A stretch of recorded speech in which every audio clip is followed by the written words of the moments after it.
Great. So yeah, we are going to move on to the next part, and it is, I believe, the IELTS challenge.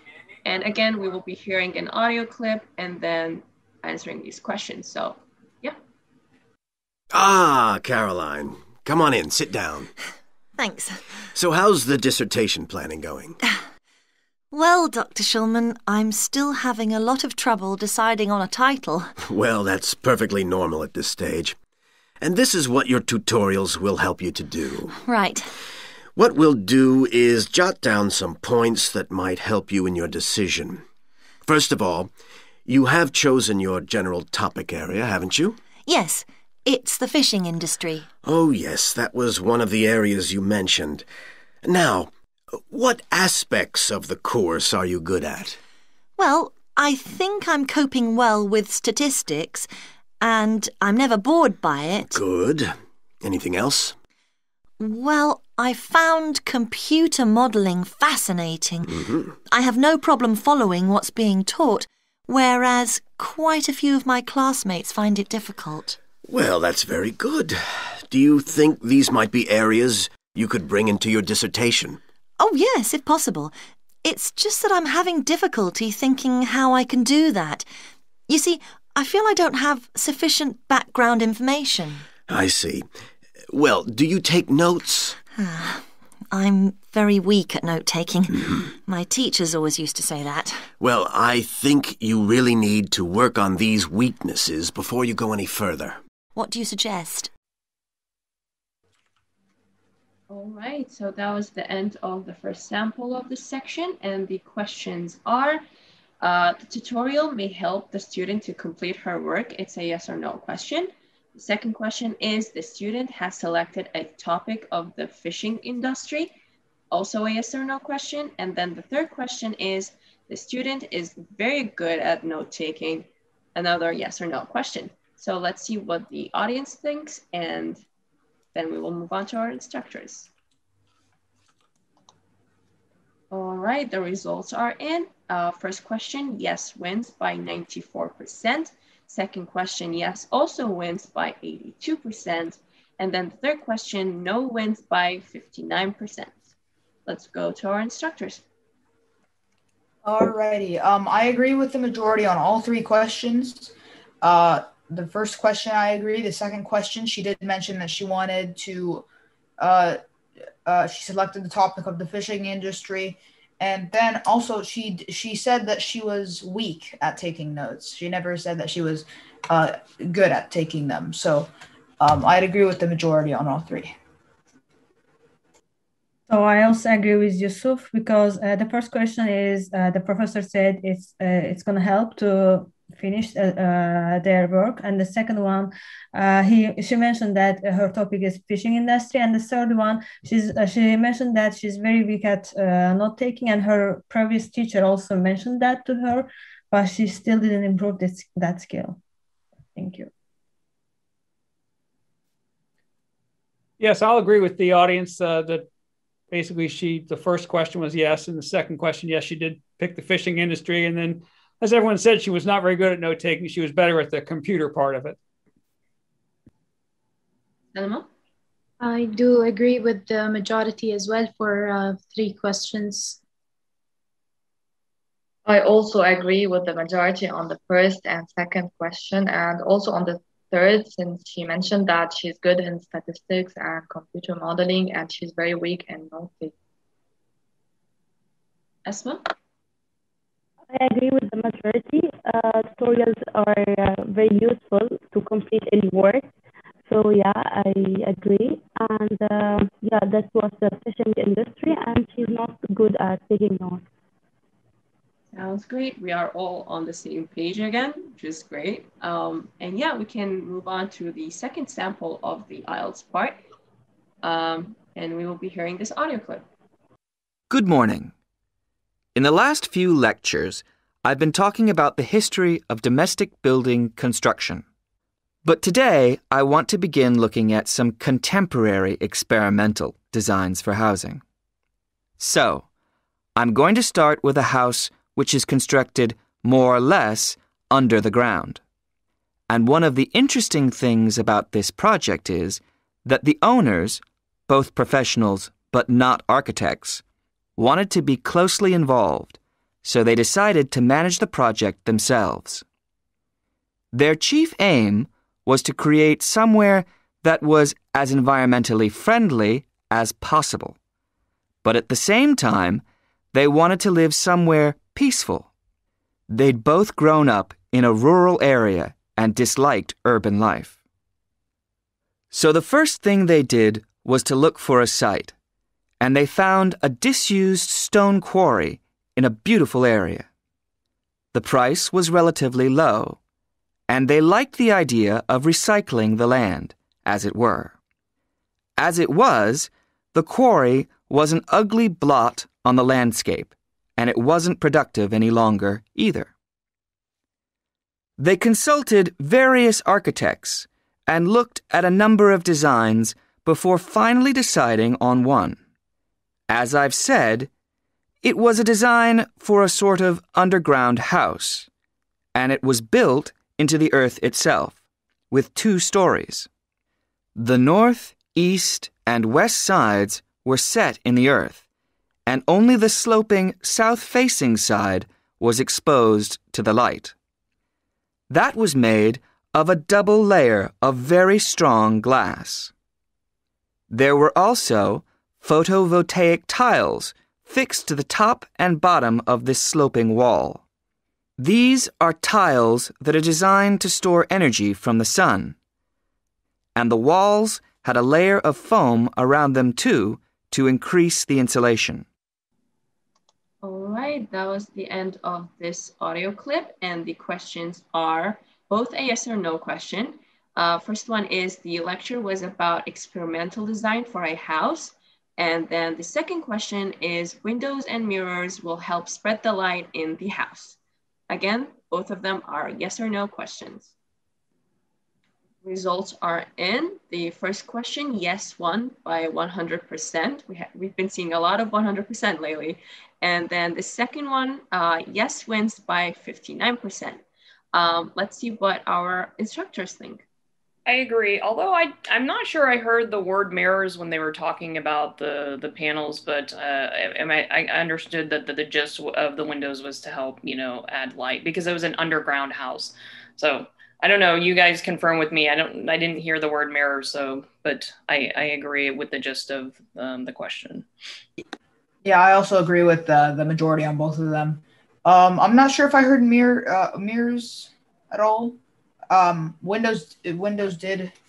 I did hear windows though. So yeah, I'd agree with the second one. And the first one. I agree with the majority, and I agree with Iman and Yusuf. Yeah, I didn't hear any mirror.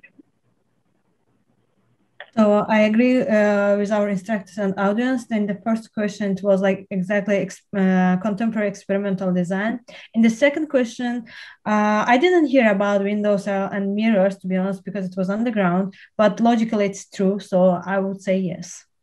Thank you. Yes, I'll agree. Oh, go ahead. Okay, I agree with the first question. He was mentioning about the construction of an underground house, and I'm really not sure about the second question, but I'll agree with the majority of the audience. Yes, I agree with the majority of the audience too. We're talking about an underground house, which was experimental design. And while I didn't specifically hear mirrors, that would be a logical thing to put in an underground house to have more light. So I'll agree with the audience on that one too. I do agree as well for the first and second question. Yeah, I guess all of us kind of were thrown off by the second question, but it makes sense when you think about it. But yeah, let's move on to our last part of today's session, and it's the radio challenge. Again, we will be hearing an audio clip and answering the following questions. So, yeah. Here's this week's 2-minute money saving tip with Katie of TrueMoneySaver.com. It's about truly saving so you can truly give. So everybody's looking to eat healthy these days, it seems like. Right. And Katie, you've got some healthy food swaps for us to save us money. Correct. You don't usually hear healthy food and saving money as going hand in hand. That's true, yeah. But I have figured out a way to swap out that unhealthy, more expensive item for a cheaper one. So the first one is something we've kind of talked about over the last couple of weeks with oatmeal. And the point of saving more money, you know, oatmeal is a cheaper breakfast alternative, but a lot of people are going to go grab that instant oatmeal, and because it's to make it faster. Well, that is like 3 times as expensive as its the regular counterpart. That much more. Yes. So that happens with other foods that are like, hey, I'm just going to grab that instant mac and cheese, you know, more expensive than the regular one. I get the easy mac is easier, but yes. So you got to think through those instant impulses that you're doing and make sure that you're not spending 3 times as much too. And then secondly, Greek yogurt is not something that you'd necessarily like eat with a spoon. I mean, yes, you can if you add a little strawberry fun stuff in there. But Greek yogurt, while it's expensive in itself, it can substitute 6 different things for you. It can substitute for in baking or in other recipes for sour cream, for cream cheese, for mayonnaise, for cottage cheese, for oil, and even for butter. You have to use a little bit of butter. Those things, huh? Yes, isn't that cool? So if you think, you know, I'm going to the store and I'm going to buy sour cream and cream cheese and mayonnaise, well, just get Greek yogurt and use it in your recipes instead. Now, obviously, you can't lather your Greek yogurt on top of your bagel, and it's not going to taste quite the same. I mean, you can, but it's going to be different. A little bit. It's a new thing to eat, but it'll help you save money by knowing that you can swap out other things for it. And especially if you're in a pinch, like, oh, I'm in the middle of a recipe and we're out of cream cheese, but you have Greek yogurt on hand. Boom, that's a 1-for-1 ratio. Okay, and then lastly is substituting popcorn for chips. Chips are really expensive ounce for ounce, and popcorn is less expensive and it is healthier for you. So that will make your budget happy and your waistline happy. Look at that. This tip and more are at truemoneysaver.com. Okay, that was a very fun audio clip and kind of made me happy because I eat healthy. So I knew this. But anyway, so the questions are, Greek yogurt can be used in many different things, yes or no? And then the second question is, healthy food always tastes bad, yes or no? Just to put my opinion out there, I disagree with the second one. All right, so the results are in. The first question, yes, wins by 82%. And then second question, no, wins by 65%. I appreciate those 11 people who voted no. Let's go to our instructors and see what they think. I agree with the first question. I agree with the majority. And on the second question, healthy food doesn't always taste bad. Sometimes it does, and people don't enjoy it, but it's not always. So I agree with the majority on the second question. Yeah, so they mentioned that Greek yogurt can be used for 6 different things, and that's kind of actually interesting. I think I'm going to go buy some Greek yogurt now. And then, of course, healthy food doesn't always taste bad. So I agree with both. I do agree with the majority as well, because they actually mentioned that the Greek yogurt can be used in 6 different ways, and they actually use it in baking and other recipes. And for the second one, it depends on the personal opinion. I would go for yes, but for the audio thingy it's like for a no answer. So yeah, I do agree with them as well. For the first question, I agree with audience. That's definitely yes. I love Greek yogurt, by the way. And then for the second question, I'm sorry, Salma. I don't agree with you. I think healthy food tastes good. I like it. Thank you. Yes, so I also agree with the audience. Go ahead, Mariam. Yeah, no, go. Mariam, you can go. Okay, so okay, I agree with the audience on the first question, and for the second question, I will definitely go for no. Asma? Yeah, actually, I agree with the audience for the first question.